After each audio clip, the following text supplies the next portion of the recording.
அனைவருக்கும் வணக்கம்.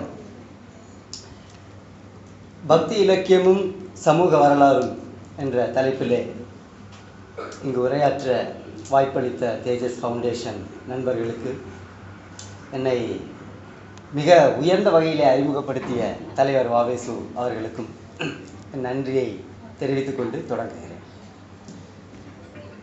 இங்கே இருக்கிற எல்லாருக்கும் திருஞான சம்பந்தர் என்பவர் யார் என்று தெரியும் இல்லையா? யாராவது இருக்கீங்களா? திருஞான சம்பந்தர் அப்படிங்கிற பேரையே கேள்விப்படாதவங்க யாராவது இங்கே இருக்கீங்களா? கை தூக்கலாம். இன்னும் நாணப்பட வேண்டாம், பரவாயில்ல, எல்லாருக்கும் தெரிஞ்சிருக்கு. 1400 வருடங்கள் முன்பு நம்முடைய தமிழ் மண்ணிலே இந்த திருஞான சம்பந்தருடைய அவதாரம் நிகழ்ந்தது. கொஞ்சம் அந்த காலகட்டத்துக்கு போகும். சீர்காழியில் இந்த குழந்தை ஞானப்பால் அருந்தி பாடல்களை பாடிக்கொண்டு அப்படியே வந்து கொண்டிருக்கிறது என்ற செய்தி அந்த வட்டாரம் முழுக்க பரவிருக்கு. அவர் ஒரு கோவிலுக்கு போனாராம். அவர் இப்படி கையை தட்டி தாளம் போடுவதை பொறுக்காத சிவபெருமான் பொன் தாளத்தை அவருக்கு வழங்கினாராம். இப்படி எல்லா இடத்துலையும் ஒரே செய்திகள் அவரை பற்றி. அப்போ திருநன்னிப்பள்ளி அப்படின்னு ஒரு ஊர். அந்த ஊரில் இருக்கிற எல்லா மக்களும், ஐயா நீங்களும் எங்கள் ஊருக்கு வரணும் என்று திருஞான சம்பந்தரையும் அவருடைய அப்பாவையும் அழைக்கிறாங்க. அதுக்கு ஒரு காரணம் இருக்குது. ஏன்னா இது அவங்க அம்மாவுடைய ஊர். திருஞான சம்பந்தருடைய அம்மாவுடைய ஊர் திருநன்னிப்பள்ளி. இப்போ அந்த ஊருக்கு பேர் புஞ்சை என்று மாறிவிட்டது. மயிலாடுதுறையிலேருந்து திருக்கடையூர் போகிற வழியில் அந்த செம்பனார் கோவிலில் பிரிஞ்சு போனால் வரக்கூடிய ஒரு ஊர் அது திருநன்னிப்பள்ளி. ஏன் அந்த ஊருக்கு அழைக்கிறார்கள் என்றால், அந்த ஊர் நல்லா இருந்த ஊர், செழிப்பாக இருந்த ஊர், அது பாலை நிலமாகிவிட்டது. அந்த பாலை நிலத்தை மறுபடியும் எப்படியாவது நெய்தல் நிலமாக ஆக்கினால் இங்கு மக்கள் சுபிட்சமாக வாழ்வார்கள் என்று அங்கே இருக்கின்ற மக்கள் எல்லாம் வேண்டிக் கொள்ள திருஞான சம்பந்தர் வர்றார் என்று கதை போகிறது. இப்போ நம்முடைய தமிழ் மரபில் பாலை நிலம் என்று நாம் சொன்னால் அது ஒரு தரிசாக போடப்பட்ட, விவசாயம் செய்யாமல் விடப்பட்ட நிலம் என்று பொருள். அது சஹாரா பாலைவனம் மாதிரி பாலைவனம்லாம் தமிழ்நாட்டில் கிடையாது. அதுக்கு பேர் தான் பாலை நிலம். குறிஞ்சியும் முல்லையும் திரிந்து பாலையாகும் என்பது சங்க வழக்கு. அப்படி ஆகிவிட்ட ஒரு ஊர் அது. இந்த திருஞான சம்பந்தர் வருகிறார். அந்த ஊருக்குள்ளே வரும்போதே சின்ன குழந்தை அவள் அப்பாவோட தோள் மேலே ஏறி உட்காந்து வராராம். காரைகள் கூகை முல்லை களவாக ஈகை என்று தொடங்குகின்ற ஒரு பதிகத்தை பாடிக்கொண்டே அந்த ஊருக்குள்ளே நுழையிறாரு. அந்த பதிகத்தில் கடைசி பாடலில் வருது, தன்னுடைய தந்தையின் தோள் மேலே அமர்ந்து கொண்டு பாடிக்கொண்டே வந்த சம்பந்தனுடைய இந்த தமிழை பாடுபவர்கள் எல்லா நலமும் பெறுவார்கள் அப்படின்ட்டு இந்த குழந்தை பாடிக்கொண்டே வருகிறது. அந்த ஊருக்கு ஊர் மக்கள் வரவேற்கிறார்கள். அந்த ஊர் ஒரு தெய்வ செயல்னால அது பாலை நிலம் நெய்தல் நிலமாக மாறிவிட்டது என்று புராண வழக்கு போகிறது. பிறகு மக்கள் இன்னும் வேண்ட, இதனுடைய ஒரு பகுதியை நீங்கள் எங்களுக்கு வயலாக மாற்றிக் கொடுங்கள், அதாவது நாங்கள் ஒரு செழிப்புள்ள பூமியாக மாற்றுங்கள், மருத நிலமாக மாற்றுங்கள் என்று சொல்ல, இறை அருளால திருஞான சம்பந்தர் பதிகம் பாடி அது மருதமாகவும் மாறுகிறது. இப்பொழுது அங்கே வழங்குகின்ற அந்த புஞ்சை என்கிற பெயர் அதிலிருந்து தான் வருகிறது. அந்த திருநன்னிப்பள்ளி எப்படி புஞ்சை என்று மாறியது என்பதற்கான ஒரு குறிப்பு. இன்றும் அந்த பகுதியில் இருக்கிற விவசாயிகள் புதிய நிலம் வாங்கி விவசாயம் செய்ய தொடங்கினாலோ இல்லை நாற்று நட தொடங்கினாலோ இந்த ஊர் இறைவனை வணங்கி வழிபட்டு செல்கின்ற ஒரு மரபு இருக்கிறது. சுவாமியுடைய பெயர் நற்றுணைநாதர் என்று பெயர். அம்பாளுடைய பெயர் பர்வதராஜ புத்திரி, அழகான பெயர். மலையான் மடந்தை என்று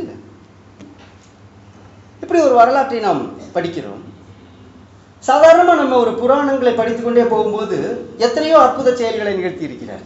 இதோ இந்த மயிலாப்பூரிலேயே பூம்பாவை என்கின்ற பெண்ணை உயிரோடு மீட்டு கொண்டு வந்தார். அது மாதிரி இது ஏதோ ஒரு அற்புத செயல் சம்பந்தருடையது என்று சாதாரணமாக பக்தி இலக்கியங்களை கற்பவர்கள் எண்ணுவார்கள். ஆனால் இதில் ஒரு மிகப்பெரிய ஒரு சமூக வரலாற்று குறிப்பு இருக்கு. ஏன் இந்த இடம் பாலை நிலமானது? அந்த ஊரினுடைய பெயரை பாருங்க, திருநன்னிப்பள்ளி. பள்ளி என்பது பொதுவாக சமணர்கள் அதிகமாக வாழ்ந்த ஊர்களை குறிக்கின்ற ஊர். உங்களுக்கு தெரியும், திருஞான சம்பந்தருடைய அவதாரம் நிகழ்ந்த காலத்தில் இங்கே ஜெயின மதம் மிகப்பெரிய செல்வாக்குடன் இருந்தது. தமிழ்நாடு முழுக்கவே சமணர்கள் இருந்தார்கள் என்று நாம் கேள்விப்படுகிறோம். சமணர்களும் பௌத்தர்களும் இருந்தார்கள். அவர்களுடைய அந்த கலாசாலைகளுக்கும் கோயில்களுக்கும் பள்ளி என்று பெயர். பொதுவாக பள்ளி என்று முடிந்த ஊர்கள் எல்லாமே ஒரு காலத்தில் சமண தொடர்புடையதாக இருந்தது என்று சொல்கிறார்கள். இதுவும் அதே போல் அவர்களது ஆதிக்கம் மிகுந்து இருந்த ஒரு ஊர். சமணர்களுடைய சமண மதத்தினுடைய ஆதிக்கத்தினால தமிழ்நாட்டில் மிகப்பெரிய சமூக மாற்றங்கள் ஏற்பட்டன. அவர்கள் மிக தீவிரமான ஒரு அகிம்சையை கடைபிடிப்பவர்கள். உங்களுக்கு எல்லாருக்கும் தெரியும், அவர்கள் மாலை நேரமானால் சாப்பிட மாட்டார்கள். ஏன்னா அதில் பூச்சிகள்லாம் உணவில் இதாகும். இது போன்ற பல கட்டுப்பாடுகள். எனவே இந்த ஒரு உயிர் வதையுடன் அல்லது உயிர் கொலையுடன் தொடர்புள்ள எல்லா தொழில்களையுமே அவர்கள் மிக இழிவாக கருதினார். அதாவது மீனவர்கள், வேடர்கள், புலையர்கள் போன்ற மக்கள் ஒரு காலத்தில் அவர்களுக்குரிய சமூக அந்தஸ்துடனே விளங்கினார்கள். ஆனால் இந்த சமணத்தினுடைய செல்வாக்குனால இவர்கள் மிக மிக இழிந்த நிலைக்கு சென்றார்கள். இது நம்ம சீவக சிந்தாமணி போன்ற பாடல்களில் பரதவர் ஆதிய எல்லையில் இழிகுலம் என்ற சொல் வருகிறது. பரதவர்கள் என்பவர்கள் மீனவர்கள். அவர்களை மிக இழிந்த குலமாக சமணர்கள் சொன்னார்கள். இன்னும் சொல்ல போனால் இன்றும் கூட நீங்கள் ஜெயின் என்று சொல்லப்படுகின்ற சமூகத்தினர்கள் அவர்கள் விவசாயத்தில் ஈடுபடவே மாட்டார்கள். நீங்கள் பார்க்கலாம், அவர்கள் வர்த்தகத்திலே இருக்கிறார்கள். ஏனென்றால் ஏரை உழும் பொழுது அந்த நிலத்திலே இருக்கின்ற மண்புழுக்கள் போன்ற ஜீவராசிகள் இறந்துவிடும். அதனால விவசாயம் என்பது பாவகரமான தொடத்திலேயே ஒரு கருத்து இருக்கின்றது. இந்த ஆதிக்கத்தினால இந்த திருநனிப்பள்ளி இந்த நெய்தல் நிலத்து ஊரில் பெரும்பாலும் மீனவர்கள், பரதவர்கள் வாழ்கின்ற அந்த ஊர் அவர்கள் ஊருக்கு புறத்தே ஒதுக்கி வைக்கப்பட்டார்கள். அந்த மத ஆதிக்கத்தினால அவர்கள் மிக இழிவாக கருதப்பட்டார்கள். அவர்கள் வாழ்வாதாரம் இழந்து போனார்கள். பிறகு இந்த சம்பந்தருடைய வருகைக்கு பின்பு ஒரு பெரிய மீட்சி ஏற்படுகிறது. அப்பொழுது அந்த பாலை நிலம் நெய்தல் நிலமாக மாறுகிறது என்பதை அதை கவித்துவமாக கூறுகின்றார்கள். அதுதான் அதனுடைய குறிப்பு. அந்த அம்பாளுடைய பேர் பர்வதராஜகுமாரி என்று சொன்னேன். இன்றும் கூட நீங்கள் அந்த தஞ்சை மாவட்டம் அதற்கு மேலே உள்ள பகுதிகளெல்லாம் மீனவர் சமுதாயத்திற்கு பர்வதராஜ குலம் என்று பெயர். அதே பெயரால் அவர்கள் அழைக்கப்படுகிறார்கள். திருஞான சம்பந்தர் அம்மாவுடைய ஊர் என்று சொன்னேன். அவள் அம்மாவுடைய பேர் பகவதி, பகவதியார் என்று சொல்கிறார்கள். இந்த பகவதி என்கின்ற பெயர் கன்னியாகுமரி தேவியினுடைய பெயர். மேற்கு கடற்கரையிலே இருக்கின்ற தேவிகளுடைய பெயர்கள் எல்லாமே பகவதி என்று வருகின்றன. அந்த பகுதிகளிலெல்லாம் மீனவர் சமுதாயத்தினர் வாழ்ந்து வருகின்றார்கள், நெய்தல் நில மக்கள். இந்த சீர்காழியிலே இருக்கின்ற இறைவனுக்கு ஒரு பேர் உண்டு, எல்லாருக்கும் தெரியும், அது தோணியப்பர் என்று. பாருங்கள், இந்த நெய்தல் நிலத்தினுடைய உறவுகள் எப்படி எல்லா இடத்திலையும் பறந்து இருக்கின்றன என்று. இது ஒரு குறிப்பு. இது நீங்கள் கேட்கலாம், ஏதோ ஒரு திருஞான சம்பந்தர் கதையை எடுத்து நீங்கள் இப்படி ஒரு வினோத விளக்கம் அளிக்கின்றீர்கள் என்று. அப்படி அல்ல. இன்னும் கொஞ்சம் நம்ம உள்ள போனால் இந்த மீனவர்கள் பாடுகின்ற நாட்டுப்புற பாடல்கள் இருக்கின்றது. அம்பா பாடல்கள் என்று சொல்கிறார்கள். எல்லா நாட்டுப்புற பாடல் தொகுதியிலையும் வந்திருக்கு. அம் என்றால் நீர் என்று பொருள். எனவே நீரிலே மீன்பிடிக்க செல்பவர்கள் பாடுகின்ற பாடல். அம்பி என்றால் தமிழிலே தோணி என்று பொருள். அந்த தோணியிலே மீன்பிடிக்க செல்பவர்கள் பாடுகின்ற பாடல், அல்லது தங்களுடைய அன்னை அம்பாளை குறித்து பாடுகின்ற பாடல் அம்பா பாடல் என்றெல்லாம் இதற்கு விளக்கம் அளித்திருக்கின்றார்கள். நம்முடைய தமிழ் நாட்டு பாடல்களை தொகுத்த நா வானமாமலை, அதிலே ஆய்வு செய்த முனைவர் மோகனராசு, புட்பராசன், இல்லை இந்த நாகப்பட்டினம் அந்த பகுதியில் இருக்கிற மீனவர்கள் பாடக்கூடிய ஒரு சுவாரஸ்யமான பாட்டை அவர் கொடுக்குறாரு. அது பாருங்க. தேசங்களை கண்ட பிள்ளை ஏலேலோ ஏலே, தெளிவடைந்த ஞானப்பிள்ளை ஏலேலோ ஏலே, தெளிவடைந்த ஞானப்பிள்ளை ஏலேலோ ஏலே, தேவாரம் பாடுறானே ஏலேலோ ஏலே, தேவாரம் பாடும்போது ஏலேலோ ஏலே, தேவாரம் பாடும்போது ஏலேலோ ஏலே, ஓடுறானே சமண பையன் ஏலேலோ ஏலே, ஓடுறானே சமண பையன் ஏலேலோ ஏலே, மங்கையரே மாதாவே ஏலேலோ ஏலே, மங்கையர் கரசியாரே ஏலேலோ ஏலே. மீனவர்கள் பாடுகின்ற பாடல். இந்த பாடலில் திருஞான சம்பந்தர் அவருடைய அவதாரம் நிகழ்ந்து அவர் சமணர்களை வென்று தங்களுடைய வாழ்வாதாரத்தை மீட்டு அளித்ததற்கான ஒரு குறிப்பு இந்த பாடலில் இருக்கு. இந்த பாடல் இன்று நேற்று எழுதப்பட்டதல்ல. அவர்கள் மீன் பிடிக்க போகும்போது இயல்பாக பாடுகின்ற அந்த பாடலை ஆவணப்படுத்தி அதிலிருந்து வந்திருக்கின்றது. இப்ப இதை கொஞ்சம் நினைச்சு பாருங்க. இதுகாரும் நமக்கு சொல்லப்பட்ட வரலாறு என்ன? ஆதியிலே வைதிக மதம் இருந்தது. அதிலே புரோகிதர்கள் செல்வாக்குடன் இருந்தார்கள். வேள்விகள் நடந்தன. பெரிய உயர் சாதியினருடைய ஆதிக்கம் கொடிகட்டி பறந்தது. பிறகு பௌத்த மதம், சமண மதமும் வந்தது. அவர்கள் ஒரு சாதியற்ற சமதர்ம சமுதாயம் போன்ற சில கருத்துக்களை சொன்னார்கள். அதனால் பிராமணர்கள் மற்றும் உயர் ஜாதியினர் அவர்கள் மீது வெறுப்படைந்தார்கள். பிறகு மறுபடி நம்முடைய நாயன்மார்களும் ஆழ்வார்களும் வந்தார்கள். அவர்கள் இந்த சமண பௌத்த மதங்களை மறுபடி கீழே தள்ளி ஜாதியத்தை அதிகமாக வலியுறுத்தக்கூடிய வைதிக மதங்களான சைவம், வைணவம் ஆகிய மதங்களை திரும்ப கொண்டு வந்தார்கள். இதுதான் நமக்கு வழக்கமாக இடதுசாரிகளும் திராவிட இயக்கத்தினரும் பொதுவாக நம்முடைய இந்த காலனிய தாக்கத்திற்கு உட்பட்ட எல்லா வரலாற்று ஆசிரியர்களும் சொல்லக்கூடிய ஒரு கருத்து. ஆனால் இப்பொழுது நான் இந்த சம்பவத்தை உங்களுக்கு குறிப்பிட்டேன். இந்த வரலாறு இதுவரை எழுதப்படவே இல்லை. இது ஒரு சிறிய உதாரணம். இதுபோன்று நாம் தமிழ்நாட்டினுடைய பல இலக்கிய தரவுகளுக்குள்ள உள் புகுந்து பார்த்தால் உண்மையான வரலாறு இதற்கு முற்றிலும் நேர்மாறாக இருக்கின்றது. இன்று தாழ்ந்த அடுக்கிலே இருக்கின்ற பல சமுதாயங்கள், உதாரணமாக தீண்டாமை என்கின்ற ஒரு நடைமுறையே சமண பௌத்த மதங்களினுடைய செல்வாக்குனால தான் இங்கே உருவாயிற்று. ஏனென்றால் நம்முடைய இலக்கியங்களில வேடர்கள் உயர்வாக கூறப்படுகின்றார்கள். விவசாயம் என்பது வேத சமுதாயத்தில் மிக உயர்ந்த ஒரு தொழிலாக மதிக்கப்பட்டது. இன்னும் கொஞ்சம் நாம் வந்தோம் என்றால் பாணர்கள் என்பவர்கள் பழங்கால தமிழகத்திலே பாடல் பாடி மன்னர்களிடம் சென்று பரிசுகள் பெற்று கதைப்பாடல்கள் எல்லா ஊராக சென்று பாடிக்கொண்டிருந்த ஒரு சமுதாயத்தை சேர்ந்தவர்கள். இவர்கள் சங்க காலத்தில் மிக உயர்ந்த நிலையில் இருந்தார்கள். ஏனென்றால் பாணரும் விரலியரும் சென்று பாடுகின்ற மன்னன் என்று பாரி போன்ற வள்ளல்களை பற்றிய குறிப்புகள் நமக்கு கிடைக்கின்றன. ஆனால் பிற்காலத்தில் நீங்கள் இந்த 11 கீழ்கணக்கு நூல்கள் சங்கம் அருவிய காலத்தில் வரும்போது அவர்களை இழிசினர் என்று கூறுகிறார். பாணர்கள் இழிந்த குலத்தினர்கள். இது ஏன் எழுந்தது என்றால் மறுபடியும் நம்ம சமணத்துக்கு போகிறோம். ஏனென்றால் சமணர்கள் இசையை ஒரு தெய்வீகமான விஷயமாக கருதவில்லை. சமணர்கள் இசை மனதை மயக்கக்கூடியது, அது மோகத்தில் ஆழ்த்தக்கூடியது. இத்தகைய கருத்துக்கள் நமக்கு சீவக சிந்தாமணி போன்ற நூல்களில் கிடைக்கின்றன என்று சொன்னதனால அந்த இசை பாடக்கூடிய பாணர்கள் சமூக அடுக்கில் மேலும் மேலும் மேலும் கீழே சென்றார்கள். திருப்பாண ஆழ்வார் 12 ஆழ்வார்கள் ஒருத்தர். அவருடைய கதை நமக்கு எல்லாருக்குமே தெரியும். உறையூரிலிருந்து அரங்கனை வழிபட்டால் காவிரியுடைய அக்கறையிலிருந்தே சேவிப்பார். அவர் கோவிலுக்குள்ளே யாருமே விடலை உள்ள. பிறகு இறைவன் அரங்கநாதர் சொல்லி அவர் அந்த லோகசாரங்கர் என்ற முனிவருடைய தோள் மீள உட்கார்த்தி வைத்து அழைத்து வரப்படுகிறார் கோவிலுக்கு. முனிவாகனர் என்றே பெயர் என்று சொல்வார். இதற்கு என்ன பொருள்? அந்த சமூக அடுக்கிலே கீழே கீழே போய்கொண்டிருந்த இந்த பாணர்கள் என்பவர்களுடைய சமுதாயம்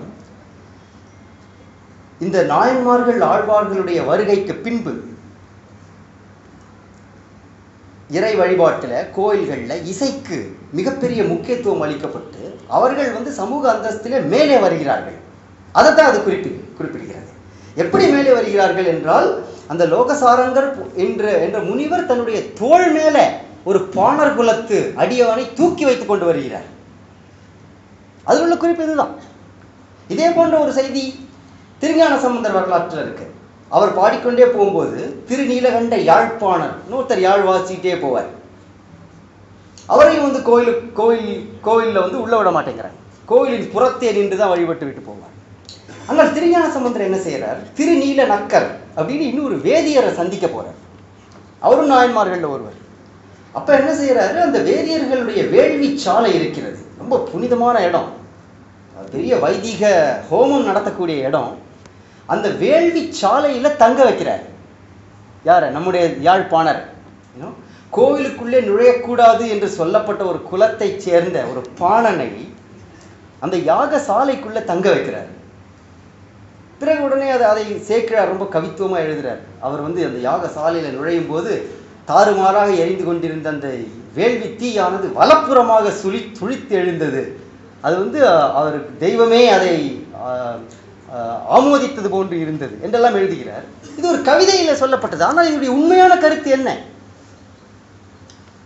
இழந்த ஒரு சமுதாயம் தன்னுடைய அந்தஸ்தை மீண்டும் பெறுகிறது. அது எதன் மூலமாக பெறுகிறது என்றால் பக்தியின் மூலமாக, ஆன்மீகத்தின் மூலமாக இது நடக்கிறது என்கின்ற ஒரு விஷயத்தை தான் நமக்கு இந்த சம்பவங்கள் குறிப்பிடுகின்றன.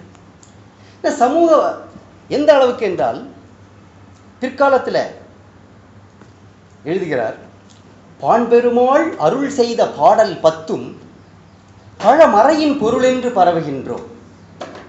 இந்த திருப்பாணாழ்வார் பாண்பெருமாள் என்று சொல்வார்கள். 10 பாட்டு தான் எழுதியிருக்கார். அமலநாதிபிரான் என்று தொடங்கும். அந்த 10 பாடலுடைய மகிமை என்ன? பாண்பெருமாள் அருள் செய்த பாடல் 10 பழமறையின் பொருள் என்று பரவுகின்றோம். இவர் வேத பொருளை அல்லவா பாடுகின்றார் இந்த பாணர். அது மட்டும் இல்லை, அப்புறம் சொல்றார், வேண் பெரிய விரி திரை நீர் வையத்துள்ளே வேதாந்த ஆரியன் என்று இயம்ப நின்றோம்.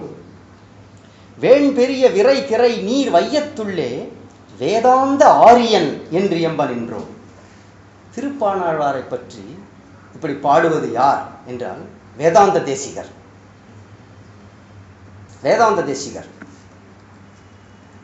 வைணவர்களிலே ஒரு பிரிவான வடகலையார் என்று சொல்லப்படக்கூடிய ஒரு பிரிவினை சேர்ந்தவர்கள். பொதுவாக ஒரு கருத்து இருக்கின்றது, அந்த பிரிவினர் தமிழ் வேதங்களை ஏற்கவில்லை என்றெல்லாம். ஆனால் வேதாந்த தேசிகருடைய பிரபந்தங்களை படிக்கும்போது நமக்கு அப்படி தோன்றவில்லை. எவ்வளவு அற்புதமாக சொல்லுகிறார். ஒரு இழிகுலத்தவன் என்று கருதப்பட்ட ஒரு ஜாதியிலிருந்து வந்த ஒரு ஆழ்வானை வேதாந்த ஆரியன் என்று இயம்ப நின்றோம். எல்லாத்தையும் உடைச்சிட்டார். முதல்ல வேதமே படிக்கக்கூடாதுன்னு சொன்னா அவன் தான் வேதாந்தி அப்படிங்கிறார். ஆரியன் என்று வேறு சொல்லுகிறார். இங்க ஆரியன் என்பது இனவாத குறிப்புலாம் கிடையாது, மேலோன் என்ற பொருளே சொல்லுகிறார். இப்படி இந்த உதாரணத்தை நான் கூறுகிறேன். ஏனென்றால் சமூக வரலாறு என்பது இன்றைக்கு நம்முடைய அரசியல், பொருளாதாரம் எல்லா தளங்களிலும் மிக கவனமாகவும் தீவிரமாகவும் விவாதிக்கப்படுகிறது. ஏனென்றால் ஒரு 50-60 வருடங்களுக்கு முன்பு வரலாறு என்று சொன்னால் மன்னர்களை பற்றியே தான் நாம் பேசிக்கொண்டிருந்தோம். சேர வம்சம், சோழ வம்சம், முகலாயர்கள் ஆண்டார்கள், பாண்டியர், இப்படி மன்னர்களை ஒட்டியே வரலாற்றை எழுதுகின்ற ஒரு போக்கு இருந்தது. ஆனால் சமீப காலங்களில் ஒரு பெரிய திசை மாற்றம் ஏற்பட்டிருக்கின்றது. சமூக வரலாறு எழுதப்பட வேண்டும், மக்களுடைய வரலாறு. ஒவ்வொரு காலகட்டத்திலும் மக்கள் எப்படி வாழ்ந்தார்கள், ஒரு சமூகத்திலே மாற்றங்கள் எவ்வாறு ஏற்பட்டன, அதற்கான காரணிகள் என்ன. இப்போ ஐயா அவர்கள் ஆரம்பத்தில் மலேசிய தமிழ் சமுதாயத்தை பற்றி சொன்னார்கள். அது ஒரு முக்கியமான சமூக வரலாறு. எப்படி மலேசிய தமிழர்கள் நேதாஜியினுடைய படையிலே சேர்ந்தார்கள், அவர்கள் அனுபவித்த கஷ்டங்கள் என்ன, முக்கியமான சமூக வரலாறு. நம்முடைய கோபால சர்மா ஐயா அவர்கள் கதிர்காமலத்தில் வேடுவ பெண்கள் அந்த கோவிலிலே ஒரு முக்கியமான பரம்பரை பூசாரிகளாக நியமிக்கப்பட்டிருப்பதை சொன்னார்கள். அது ஒரு முக்கியமான சமூக வரலாறு. இப்படி ஒவ்வொரு சமூகங்களினுடைய வரலாறும் எழுதப்பட வேண்டும். ஏனென்றால் நம்முடைய வரலாற்றை எழுதிய ஆங்கிலேயர்கள் அதற்கு பின் வந்த நம்முடைய பல்கலைக்கழகங்களில் உட்கார்ந்து கொண்டிருக்கின்ற ஒரு பாடப்புத்தகத்தனமாக வரலாற்றை ஆராயக்கூடிய பேராசிரியர் வகைராக்கள் இங்கே கொட்டி கிடக்கின்ற, நம்முடைய மக்களிடத்தில் கொட்டி கிடக்கின்றது வரலாறு. நம்முடைய பக்தி இலக்கியத்தில் வரலாறு இருக்குது, கல்வெட்டுகளில் வரலாறு இருக்குது, ஸ்தல புராணங்களில் இருக்கின்றது, வாய்மொழி இலக்கியத்தில் இருக்கின்றது. இந்த வரலாறுகளை ஆதாரபூர்வமாக தொகுத்து அதிலிருந்து நமக்கு கிடைக்கக்கூடிய செய்திகளை வைத்து நம்முடைய வரலாற்றை நாம் உருவாக்க வேண்டும். அது மிக முக்கியமான ஒரு விஷயம். நீங்க கேட்கலாம், இவ்வளவு தூரம் நீங்கள் உதாரணம் காண்பித்தீர்களே, ஆனால் சாதி கொடுமைகள் தொடர்ந்து கொண்டே தானே வந்தன, சமீப காலம் வரை சாதி கொடுமைகள் இருந்தன என்று. அதுவும் ஒரு யதார்த்தம். அரசியல் தளத்தில் சாதி இருந்தது, பொருளாதார அடுக்கலையும் சாதி இருந்தது. ஆனால் ஆன்மீக தளத்தில், சமய தளத்தில் அதனை எதிர்த்த குரல்களை தொடர்ந்து இந்த அடியார்கள் பதிவு செய்து வந்தார்கள். அந்த யதார்த்தமும் சொல்லப்பட வேண்டும். ஒரு யதார்த்தத்தை மட்டும் நம்ம சொல்லிட்டு விட்டுறக்கூடாது இல்லையா? பெண்கள் பற்றிய பல வரலாற்று குறிப்புகளை நாம் கேள்விப்படுகின்றோம். பெண் அடிமைத்தனம் இருந்தது, எல்லா சமூகங்களிலும் பெண்கள் மிக மிக மிக கட்டுப்பாடுகளுடன் நடத்தப்பட்டார்கள் என்றெல்லாம். ஆனால் நம்முடைய இலக்கியங்களில் உள்ள பல தரவுகளை நாம் தேடி பார்த்தால் அது முழுதும் உண்மை இல்லை என்று தெரியும். ஆண்டாளுடைய உதாரணங்களை எடுத்து பார்க்கணும். ஆண்டாளுடைய மிக உயர்ந்த நிலையில ஆண்டாள் வைத்து போற்றப்படுகின்றார். எந்த பெருமாள் கோவிலுக்கு போனாலும் அதில் ஆண்டாளுடைய சந்நிதி இருக்கின்றது. ஆண்டாள் என்பவள் பூமி தேவியினுடைய திரு அவதாரமாக இந்த மண்ணுலகிலே வாழ்ந்த ஒரு வரலாற்றிலே வாழ்ந்த ஒரு பெண். நாம் மிகுந்த பக்தி உணர்வுடன் தாயார் என்று அவளை வழிபடுகின்றோம். ஆனால் உண்மையில வரலாற்றிலே வாழ்ந்த ஒரு பெண் தான். அதற்கு ஆதாரங்கள் இருக்கின்றன. அவளுடைய கவிதை, அந்த கவிதையில ஒரு பெண் மொழி, ஒரு பெண் எந்த அளவுக்கு தீவிரமாகவும் உக்கிரமாகவும் தன்னுடைய பாவங்களை, தன்னுடைய வெளிப்பாடுகளை கவிதையில சொல்ல முடியும் என்பதற்கான உதாரணம் அதில் கிடைக்கின்றது. இப்ப நம்முடைய தமிழ் சூழலில் துரதிருஷ்டவசமாக இந்த பாடல்களை படிக்கின்ற சில விடலைத்தனமான எழுத்தாளர்கள், சில வக்ர புத்தி பிடித்த சில திரைப்பட கலைஞர்கள் ஆண்டாளே சொல்லி இருக்கிறாள், நான் சொல்லவில்லையா. அதாவது தங்களுடைய ஆபாசத்தை நியாயப்படுத்துவதற்காக ஆண்டாளே சொல்லி இருக்கிறாள் என்று கூறுகின்றார்கள். இது முற்றிலும் தவறானது. அதாவது ஆண்டாளுடைய பாசுரங்களினுடைய உட்பொருள் என்ன என்பதை சிறிது கூட அறிந்து கொள்ளாமல் அதிலே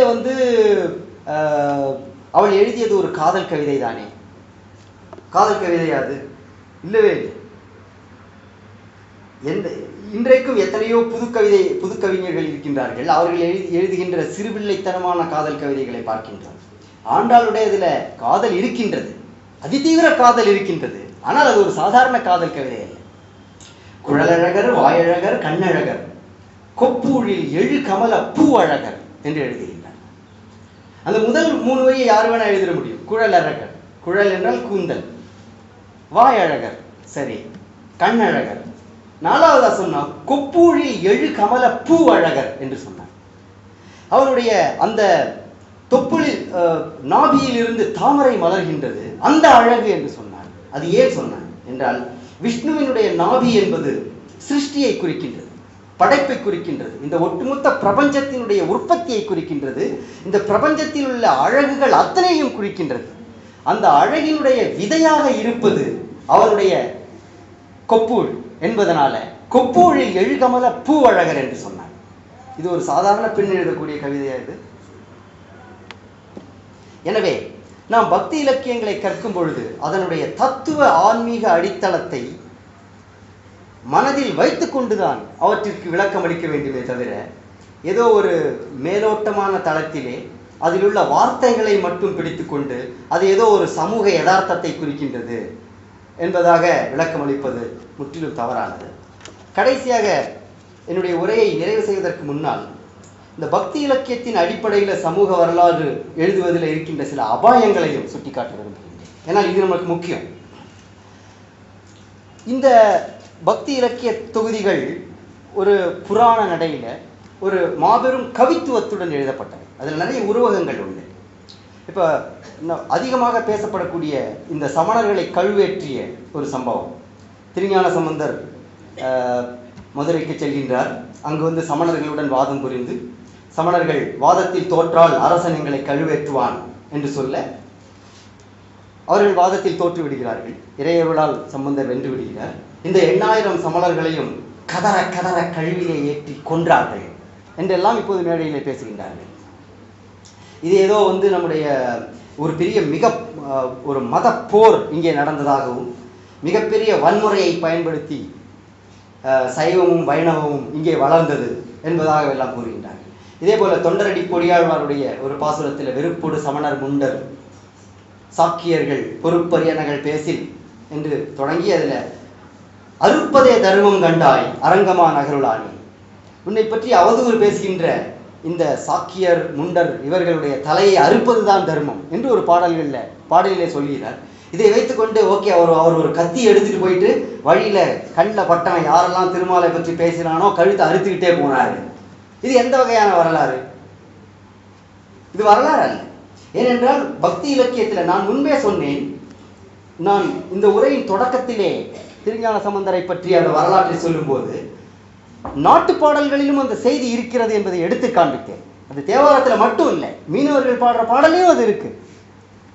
இரு பக்கமும் அது இருக்கின்றது.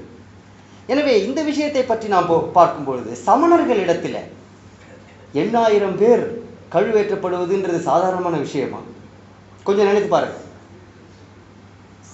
8000 பேர் கழுவேற்றப்பட்ட ஒரு சம்பவம் என்பது ஏதாவது ஒரு இடத்துல எழுதப்பட்டிருக்கணும் இல்லையா? பெரிய புராணத்தில் அது ஒரு ஐதீகமாக சொல்லப்படுகிறது. சமணர்கள் தமிழ்நாட்டில் அவர்களுடைய ஆவணங்கள் இருக்கின்றன. அவர்களுடைய மடாலயங்களிலே மிக சிறப்பாக அவர்கள் ஆவணப்படுத்துதலிலும் கல்வியிலும் மிகவும் மேம்பட்டவர்கள். அது அவர்கள்கிட்ட அதை பற்றின எந்த குறிப்புமே இல்லை. சில எழுத்தாளர்களும் ஆய்வாளர்களும் சமண குருமார்களை இது குறித்து சந்தித்து பேசியிருக்கின்றார்கள். வள்ளியூர் போன்ற ஊர்களில் இன்னும் சமண பள்ளிகள் பாழடைந்த நிலையில் இருக்கின்றன. கடலூர் மாவட்டத்தில் மேல் சித்தமூர் போன்ற இடத்துல இருக்கு. அவங்கெல்லாம் என்ன சொல்றாங்க, எங்ககிட்ட இப்படி ஒரு விஷயமே கிடையாது. இது சைவர்கள் தங்களுடைய வெற்றியை பறைசாற்றுவதற்காக எழுதின ஒரு புராண செய்தியை தவிர இது வரலாறு கிடையாது. அதிகபட்சம் ஒரு 2-3 சமணர்களை எங்கேயாவது யாராவது கழுவேற்றிருக்கலாம். அவர்கள் அதிகபட்சம் வாத விவாதம் தான் நடந்ததே தவிர வன்முறை நிகழவில்லை. அதுதான் ரொம்ப முக்கியமான விஷயம். வன்முறை நிகழ்ந்ததாக இங்கே கழுவேற்றல் என்பதை நம்ம இங்கே நிறைய கவிஞர்கள் கூடியிருக்கின்றார்கள், இலக்கிய வாசிக்கிறார். உன்னை கழுவேற்றிட வேண்டாம் என்று இன்று கூட நாம் சொல்கிறோம் இல்லையா? அவனை கழுவேற்றிட்டான்டா என்று சொல்கிறார். அதாவது கழுவேற்றுதல் என்பது ஒருவனை மிக மோசமாக அவமானப்படுத்துதல் என்ற அர்த்தத்திலே அது கூறப்பட்டிருக்கலாம் என்றுதான் நாம் கொள்ள வேண்டுமே தவிர உண்மையிலேயே வன்முறை ரீதியாக இத்தனை 1000 பேரை கொன்றார்கள் என்பதற்கு அது வேற எங்கேயாவது ஆதாரம் இருக்கணும். ஒரு கல்வெட்டில் ஆதாரம் இருக்க வேண்டும், அல்லது சமணர்களிடத்திலேயே ஆதாரம் இருக்க வேண்டும். அப்படி இருந்தால் தான் அது நீங்கள் வரலாற்று செய்தி என்று சொல்ல முடியும். எனவே நாம் பக்தி இலக்கியத்திலே நாம் காண்கின்ற செய்திகளை அப்படியே எடுத்துக்கொண்டு அதை சமூக வரலாறாக கொள்கின்ற தவறையும் செய்யக்கூடாது என்பதற்கான இந்த உதாரணத்தையும் கூறி, இது ஒரு மிகப்பெரிய பேசுபொருள், அரை மணி நேரத்தில் இதை பேசி முடிக்க முடியாது. என்னுடைய இந்த உரை இது குறித்த சில திறப்புகளை உங்களுக்கு அளித்திருக்கும் என்ற எதிர்பார்ப்புடன் எனது உரையை முடித்துக் கொள்கிறேன். நன்றி, வணக்கம்.